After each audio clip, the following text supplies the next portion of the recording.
Welcome back to the deep learning classes. आज हमारा topic है एंटीवायरस। इससे पहले हमने वायरस के बारे में बात की है और आज की इस वीडियो में हम जानेंगे एंटीवायरस के बारे में। तो चलिए स्टार्ट करते हैं आज की क्लास। अगर हम पहले वीडियो की बात करें तो वहाँ हमने पढ़ा था वायरस के बारे में, जनरल इंट्रोडक्शन पढ़ा था। उसके बाद हमने कंप्यूटर वायरस के बारे में बात की थी। उसके बाद हिस्ट्री ऑफ वायरस और इफेक्ट्स ऑफ वायरस के बारे में बात की थी। ये सारा खुलासा जो है ये पार्ट 1 में हमने पढ़ा था और इसमें हमने हिस्ट्री ऑफ वायरस काफ़ी डिटेल में पढ़ी हुई थी। और सेकंड पार्ट की बात करें तो वहाँ हमने टाइप्स ऑफ कंप्यूटर वायरस पढ़ा है पार्ट सेकंड में। तो अगर आज की वीडियो की बात करें तो ये पार्ट थर्ड हुआ, जिसमें हम सिर्फ एंटीवायरस सॉफ्टवेयर्स के बारे में बात करेंगे। तो इसके बाद और एक आने वाली वीडियो होगी इंशाल्लाह, जिसमें हम बात करेंगे मलिशियस सॉफ्टवेयर के बारे में या साइबर क्राइम्स के बारे में बात करेंगे। इंशाल्लाह ये अगली वीडियो में इंशाल्लाह मिलेंगे। तो चलिए एंटीवायरस को समझ लेते हैं, एंटीवायरस क्या है। लेकिन एंटीवायरस नाम से पता चलता है वायरस का खिलाफ, यानी opposite virus, opposite to the virus. तो एंटीवायरस को समझने से पहले हमें पहले वायरस के बारे में पता होना चाहिए, जो हमने इससे पहले वीडियो में इन डिटेल पढ़ा हुआ है। पार्ट 1 में भी और पार्ट 2 में हमने इसके टाइप्स ऑफ वायरस पढ़े। तो हम थोड़ा सा यहाँ इंट्रोडक्शन फिर से याद दिलाएंगे कि वायरस के बारे में हमने पढ़ा था कि एक ऐसा कोड है या एक सॉफ्टवेयर ऐसा है जो हमारे सिस्टम के अंदर फाइल्स को डैमेज करता है, या हम कह सकते हैं it is harmful to our system. तो एंटीवायरस का मतलब क्या हुआ? एंटीवायरस का मतलब अब इसके खिलाफ एक ऐसा सॉफ्टवेयर बनाया जाए जो इस वायरस को डिटेक्ट करे और इस वायरस को रिमूव करे। यानी एंटीवायरस एक सॉफ्टवेयर है, या हम कह सकते हैं सेट ऑफ प्रोग्राम्स हैं जो इस हार्मफुल या मलेशियस सॉफ्टवेयर्स को, यानी वायरसेस को डिटेक्ट करता हो और उसको रिमूव करता हो। ऐसे सॉफ्टवेयर को हम एंटीवायरस कहते हैं। सो इसको बनाया जाता है इस अंदाज से, इस तरीके से कि ये हमारी फाइल्स या हमारी मेमोरी जो कंप्यूटर में होती है उसको ये सर्च करे, और सर्च करने के बाद उन फाइल्स को डिटरमाइन करे, यानी उन फाइल्स को पहचाने जहाँ पे इसको लगे कि यहाँ पे वायरस का इन्फेक्शन हुआ है या पूरी तरीके से वायरस ने उन फाइल्स को डैमेज किया हुआ है। तो इस तरीके से ये उस कोड को पहचान लेता है और उसको रिमूव करता है। ये पहले उसको डिटेक्ट करता है, फिर उसके बाद उस वायरस को डिटेक्ट करने के बाद उसको रिमूव कर देता है। तो ये है इंट्रोडक्शन अबाउट एंटीवायरस, यानी एंटीवायरस क्या होता है। सो इट इज़ सिंपली, अगर हमसे पूछा जाएगा ये क्या है, तो ये एक सॉफ्टवेयर है। इसका काम है क्या है? ये वायरस को डिटेक्ट करता है और रिमूव करता है उस वायरस को। और अगर ये पूछा जाएगा क्या ये सिर्फ वायरस को ही डिटेक्ट करता है, रिमूव नहीं, जो भी हार्मफुल या मलिशियस सॉफ्टवेयर्स होते हैं उनको ये डिटेक्ट करता है और उनको ये रिमूव करता है। क्योंकि आगे बहस और भी आएगी जिसमें हम ये पढ़ेंगे कि मलेशियस सॉफ्टवेयर सिर्फ वायरस ही नहीं होता है, कुछ और भी होते हैं। ठीक है, इंशाल्लाह वो हम नेक्स्ट क्लास में पढ़ेंगे। एंटीवायरस को पहले बनाया गया था सिर्फ वायरस के लिए, वायरस को डिटेक्ट और रिमूव करने के लिए। लेकिन उसके बाद चैलेंजेस और भी बढ़ते गए, थ्रेट्स जो हैं वो बढ़ते गए और हमारे सामने मलेशियस सॉफ्टवेयर्स की तादाद बढ़ती जा रही थी, और उनके ख़िलाफ़ भी फिर एंटीवायरस को इस काबिल बनाया गया कि वो इनसे भी हमारे सिस्टम को महफूज रखे। तो वो मलेशियस सॉफ्टवेयर्स क्या होते हैं? फॉर एग्ज़ाम्पल की लॉगर्स हैं, browser hijacker, Trojan horses, worms, rootkits, spyware, adware, botnets and ransomware. ये कुछ मलिशियस सॉफ्टवेयर्स है जिनसे हमें खतरा होता है। तो इनसे भी एंटीवायरस, जो आज के एंटीवायरस है वो इनसे भी निपट लेते हैं। तो इसका मतलब ये है कि आज के एंटीवायरस ना सिर्फ हमें वायरस से महफूज रखते हैं, बल्कि बहुत सारे थ्रेट्स और भी होते हैं जिन्हें हम मलिशियस सॉफ्टवेयर्स में रखते हैं। तो उनसे भी हमें हिफाजत मिलती है हमारे सिस्टम को। लेकिन अब सवाल है सर, ये मलेशियस सॉफ्टवेयर्स, ये मैंने बताया है कि हम इंशाल्लाह नेक्स्ट क्लास में पढ़ेंगे, मलेशियस सॉफ्टवेयर्स इन डिटेल में पढ़ेंगे, तो वहाँ हम इनका जिक्र करेंगे। अभी हम पढ़ते हैं कि एंटीवायरस जो सॉफ्टवेयर होता है वो कैसे फंक्शन करता है, वो कैसे काम करता है। एंटीवायरस स्कैनिंग के ज़रिए से काम करते हैं। फॉर एग्जांपल अगर हम बात करें, जो हमारी डायरेक्टरीज़ होती हैं या डेटा फाइल्स होती हैं, सॉफ्टवेयर फाइल्स होती हैं, उन फाइल्स में अगर किसी किस्म का मलिशियस पैटर्न हो या कोई मलिशियस सॉफ्टवेयर है, तो उसकी प्रेजेंस को कैसे डिटेक्ट किया जाएगा? वो एंटीवायरस उसको स्कैनिंग के ज़रिए से उस पूरी फाइल को, उस पूरी डायरेक्टरी को वो स्कैन करता है और इस मलिशियस सॉफ्टवेयर को डिटेक्ट करता है। और एक ये कभी कभार स्कैन करता है शेड्यूल के एतबार से। फॉर एग्जांपल हर हफ्ते में एक बार स्कैन करेगा, ये तो ये ऑटोमेटिकली होता है। या कभी कभार हम इसको इनिशिएट भी कर सकते हैं, हम इसे कह सकते हैं फॉर ए न्यू स्कैन कि आप करो मेरे सिस्टम को। अगर यूज़र को लग रहा होगा कि मेरे सिस्टम में लगता है कि कहीं वायरस तो ना हुआ हो, तो उस केस में हम इसको इनिशिएट भी कर सकते हैं। तो इस इनिशिएट करने के बाद ये एंटीवायरस पूरे सिस्टम को स्कैन करता है, एक एक फाइल को देख लेता है, एक एक फाइल को स्कैन करता है और देखता है कहीं मलिशियस सॉफ्टवेयर तो नहीं है। अच्छा, अगर इसे कहीं मिल जाएगा तो वो इसको रिमूव करेगा। और एंटीवायरस, कुछ एंटीवायरस हमारे पास ऐसे भी होते हैं जो ये सारा काम जो है ना ऑटोमेटिकली करते हैं, खुद ब खुद करते हैं बैकग्राउंड में। यानी हम काम यहाँ फ्रंट एंड पे है खुद काम करते होते हैं, लेकिन बैकग्राउंड में एंटीवायरस काम करता है मलिशियस सॉफ्टवेयर्स को डिटेक्ट करने का।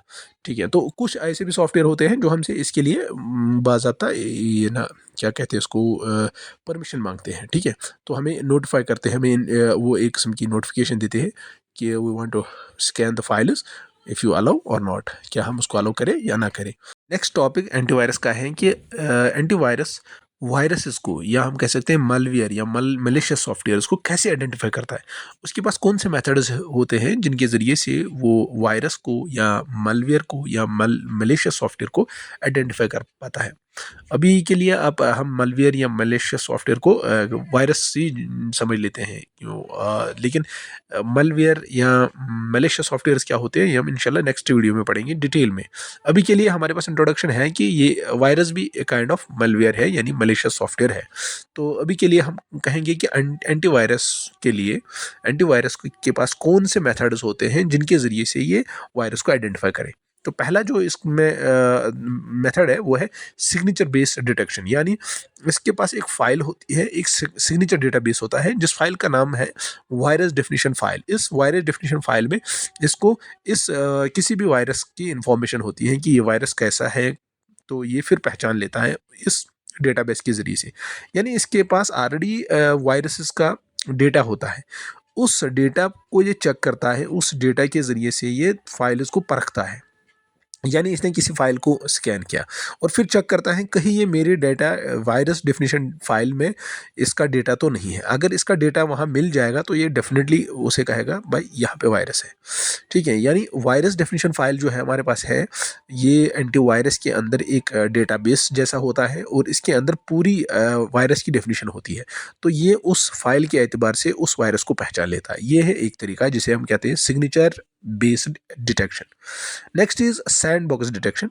सैंडबॉक्स डिटेक्शन ये होती है कि इसमें एंटीवायरस जब नई एप्लीकेशन आती है या कोई नई फाइल आती है तो उसको अच्छे से एग्जीक्यूट करने देता है, अच्छे से काम करता है, लेकिन ये इसको एक वर्चुअल एनवायरनमेंट देता है। यानी जब एक नई फाइल आई उसके लिए जो भी रिसोर्सेज चाहे उसको वर्चुअली वो उनको प्रोवाइड करता है, क्योंकि ये चेक करता है इसका बिहेवियर में चेक करो। जो ये नया बंदा आया है या नई एप्लीकेशन आई है, नई नई फाइल आई है, इस फाइल का बिहेवियर में ये इसे पहले ही ऑब्जर्व रखता है फॉर पॉसिबल मालवेयर। मैं ये जान के जाता हूँ कि ये जो नई एप्लीकेशन आई है या नई फाइल यहाँ आई है, ये हो सकता है कि ये कोई मालवेयर हो। तो ये इसको ये ना वो नज़र में रखता है। तो फिर इस वर्चुअल एनवायरनमेंट यानी जो भी इसे चाहिए तो उसको ये प्रोवाइड करता है बट वर्चुअली। ठीक है, यानी रियल में उसको रिसोर्सेज नहीं देता है। तो फिर इसका बिहेवियर चेक करता है ये क्या करेगा इस एनवायरनमेंट में। देन आफ्टर दैट इससे हम कहते हैं सैंडबॉक्स, यानी उसको नज़र में रखता है। और जब इसे पता चलता है कि नहीं इसमें कोई थ्रेट नहीं, इसमें कोई ये नहीं है, इसमें ऐसा कुछ नहीं नज़र आया, तो फिर इसको अलाउ करता है। नो डाउट ये जो सैंडबॉक्स डिटेक्शन है ये थोड़ा सा स्लो है, यानी यहाँ पे काम धीरे होता है। पहले पल मतलब फाइल आई डिसाइड नहीं किया कि यही मालवेयर है, वो एप्लीकेशन आई डिसाइड नहीं किया, उसको काम करने देते हैं और उसके बिहेवियर पे डिसाइड करते हैं फिर कि ये कहीं मालवेयर तो नहीं है। ठीक है, तो no doubt it is slow but it is safe है। ठीक है, next is data mining technique. Data mining technique में हम डेटा माइनिंग या हम कह सकते हैं मशीन लर्निंग का इस्तेमाल करते हैं।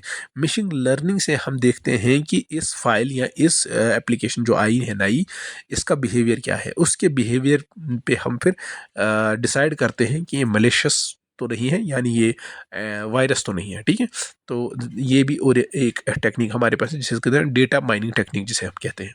Next method is heuristics. जब भी मलवेयर इन्फेक्शन होता है, मलवेयर सॉफ्टवेयर होता है, उसका कोई पैटर्न होता है। अगर हमारे पास वो पैटर्न हम सोर्स कोड में रखेंगे, यानी हमारे पास एक डेटाबेस ऐसा है जिसको हम हेरास्टिक डेटाबेस कहते हैं, वो हमारे एंटीवायरस में होता है, और इस हेरास्टिक डेटाबेस से हम पता लगा सकते हैं कि जो हमारे पास नई फाइल आई है, एक नया कोड आया है, इस कोड को कंपेयर करेंगे उसके साथ। अगर ये मैच करता है तो इसका मतलब ये सस्पेक्टेड है, हो सकता है कि ये पॉसिबिलिटी है थ्रेट की, यानी ये वायरस हो सकता है, क्योंकि जो हमारे पास हेरास्टिक डेटाबेस होता है वो बनाया जाता है on the base of existing viruses, जो वायरसेस होते हैं। तो एक नए प्रोग्राम को कंपेयर किया जाता है उस कोड से जो हमारे पास ऑलरेडी है, जिसको हम हेरोस्टिक डेटाबेस कहते हैं। तो इसके ज़रिए से भी हम डिसाइड करते हैं कि ये जो फाइल नई आई है ये एक वायरस है, क्योंकि इसमें वही कुछ पाया जाता है जो ऑलरेडी जो हमारे पास वायरसेस नोन वायरस हैं उनमें जो पैटर्न है। ठीक है, तो इसके ज़रिए से भी हम अंदाज़ा लगा सकते हैं कि मलवेयर है किसी फाइल में या नहीं है। लेकिन यहाँ पे एक बात ऐड करूँ, ये तरीका जो है जिसमें हम हेरास्टिक डेटाबेस का इस्तेमाल करते हैं, ये थोड़ा सा क्विक है, क्योंकि हम यहाँ डिसीजन जल्दी लेते हैं। ठीक है, तो next is real time production. Real time production का मतलब ये होता है कि जब भी हमारे पास कोई मालवियर या ठीक है कोई फाइल आई, कोई क्या कहते हैं इसको, कोई एप्लीकेशन आई, तो उसको हम रियल टाइम पे चेक करेंगे, यानी हम उसको देखेंगे at the time of execution, जब वो काम में रनिंग फेज में आ जाएगा। तो रनिंग फेज के दौरान हम उसके बिहेवियर पे नज़र रखेंगे, यानी हमारा एंटीवायरस उसको रखेगा नज़र जब वो एग्जीक्यूशन फेज में होगा। उस टाइम उसकी जो हरकत है, उसकी जो एग्जीक्यूशन मेथड्स हैं, उन पे नज़र रखेगा, और उस बिहेवियर पे ही वो डिसाइड करेगा कि whether this file is infected और नॉट। एंटीवायरस सॉफ्टवेयर्स बहुत सारे हैं, यानी उनकी लिस्ट जो है ना वो बहुत लंबी चौड़ी है, हम उसको डिस्कस नहीं कर सकते हैं। लेकिन हाँ, हमारे एग्जाम पॉइंट ऑफ व्यू से अगर हम देखेंगे तो हमारे एग्जाम में बहुत ही बेसिक क्वेश्चन पूछा जाता है।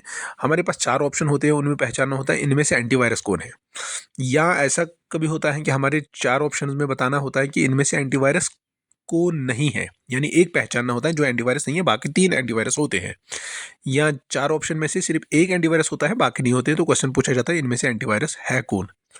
तो ऐसे क्वेश्चन बहुत सारे एग्जाम में पूछे जाते हैं। तो इसके लिए हमें क्या करना है, इस स्लाइड में आप देखो बहुत सारे एंटीवायरस की एक लिस्ट बनाई है मैंने। ये बहुत ही जो इम्पोर्टेंट है, यहाँ जिन्हें हम कहते हैं टॉप एंटीवायरसेस, वो यहाँ पे मैंने लिस्ट में, आप इनको चेक कर सकते हो, एक एक करके याद कर सकते हो। तो बस इससे आपका एग्ज़ाम में कोई क्वेश्चन मतलब ज़रूर न ज़रूर आपको इस स्लाइड से हल हो सकता है। नेक्स्ट कुछ ऐसे भी क्वेश्चन पूछे जाते हैं कि एंटीवायरस का नाम दिया जाता है और हमसे पूछा जाता है इसका फाउंडर कौन है, या कभी कभार ऐसा भी होता है कि एंटीवायरस का नाम दिया जाता है और हमसे पूछा जाता है ये किस कंपनी ने डेवलप किया है।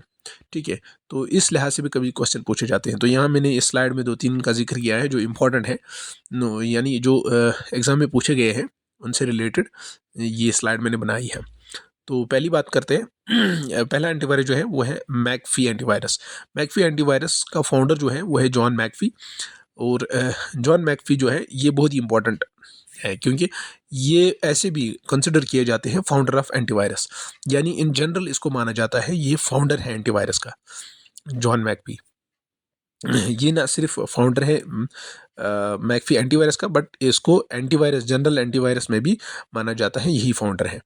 और इसकी जो इस मैकफी एंटीवायरस की जो डेवलपिंग कंपनी है वो है मैकफी एसोसिएट्स। ठीक है, तो यहाँ आप इसको रिलेट कर सकते हो, ये बहुत आसान है। मैकफी एंटीवायरस का भी नाम है, जॉन मैकफी इस बंदे का भी नाम है, और जो कंपनी है उसका भी नाम मैकफी एसोसिएट्स। और लेटर ऑन इसकी कंपनी जो है ना वो चेंज होती गई, फिर ये नेटवर्क एसोसिएट्स में आई, फिर ये इंटेल ने भी लिया था, इंटेल सिक्योरिटी ग्रुप। ठीक है, फिर बहुत सारे कंपनी में होता रहता है यहाँ वहाँ, यानी कभी कि कोई कंपनी खरीद लेता है, या कभी शेयर्स यहाँ चले जाते हैं वहाँ चले जाते हैं, तो ये एक लंबा प्रोसीजर है, बट कुछ ऐसा ही आपको एग्जाम में पूछा जाएगा। हाँ, इससे रिलेटेड मुझे और एक बात याद आई कि हिस्ट्री में हमने पढ़ा था, जब हिस्ट्री ऑफ वायरस में हमने पढ़ा था कि फर्स्ट एंटीवायरस बनाया गया था, तो एट द टाइम हमने एक वायरस का नाम पढ़ा था क्रीपर। क्रीपर के अगेंस्ट एक एंटीवायरस बनाया गया था। वो आपके एग्जाम पॉइंट ऑफ व्यू से बहुत इंपॉर्टेंट है। कभी पूछा जाएगा कि फर्स्ट एंटीवायरस कौन सा है, फर्स्ट एंटीवायरस जो बनाया गया था उसका नाम क्या है, वो आप कमेंट सेक्शन में मुझे लिखोगे, क्योंकि मैंने उसका जिक्र किया है हिस्ट्री ऑफ वायरस में। हिस्ट्री ऑफ वायरस में मैंने बताया था वो एंटीवायरस उसका नाम क्या था और उसके फाउंडर का नाम क्या था, वो किसने बनाया था। ठीक है, नेक्स्ट इज नॉर्ट्रॉन एंटीवायरस। नॉर्ट्रॉन के जो फाउंडर है वो है पीटर नॉर्ट्रॉन। इसने इसको बनाया है और इसकी डेवलपिंग ये क्या कहते हैं इसको, कंपनी, जिस कंपनी ने इसको बनाया है उसका नाम है सिमेंटिक। ये लास्ट टाइम यही एग्जाम में पूछा गया था, नॉर्टन एंटीवायरस की कंपनी कौन सी है। Next is Kaspersky antivirus. Kaspersky antivirus के जो फाउंडर हैं वो हैं यूगिन कैस्परसिकर और इसकी जो कंपनी है वो है कैस्परसिकर लैब। ठीक है, बहुत आसान है। इस तरीके से आप इस स्लाइड में पास करके इसकी बाकी डिटेल चेक कर सकते। Now the last slide of this today's topic that is, मैंने टॉप 10 एंटीवायरस सॉफ्टवेयर्स का एक टेबल बनाया है जिसमें मैंने एंटीवायरस का लिस्ट एक कॉलम में रखा है, दूसरे कॉलम में उनके फाउंडर्स, यानी जो पहली अगर हम बात करें पहली एंटीवायरस मैकफी एंटीवायरस, उसके फाउंडर कौन है, उसके बाद उसकी कंपनी का नाम क्या था। ठीक है, और वो चेंज जितने भी हो गए थे, पहले का था नाम, फिर उसका नाम चेंज हो गया, फिर उस कंपनी का नाम कहाँ से कहाँ हुआ, वो 2-3 मैंने उसमें ऐड किए हैं।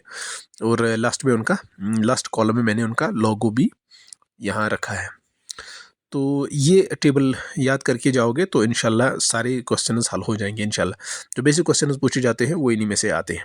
इसके साथ साथ हमने आज तीसरा पार्ट कंप्लीट किया है। पार्ट 1 में हमने वायरस का जनरल इंट्रोडक्शन और हिस्ट्री देखी थी और इफेक्ट्स देखे थे वायरस के। तो दूसरे पार्ट में हमने टाइप्स ऑफ कंप्यूटर वायरस की पूरी डिटेल देखी है, यानी सारे वायरस को वहाँ समझा है। तो आज पार्ट 3 में हमने आज एंटीवायरस सॉफ्टवेयर के बारे में बात की। एंटीवायरस सॉफ्टवेयर क्या है और उसके टाइप्स क्या है। ठीक है, तो नेक्स्ट इज़ जो आने वाली वीडियो होगी इसमें हम इंशाल्लाह मलेशियस सॉफ्टवेयर और साइबर क्राइम के बारे में बात करेंगे। तो दीजिए इजाज़त, तब तक के लिए अल्लाह हाफिज़। Distance lends charm to the view, दूर की डोल सुहानी।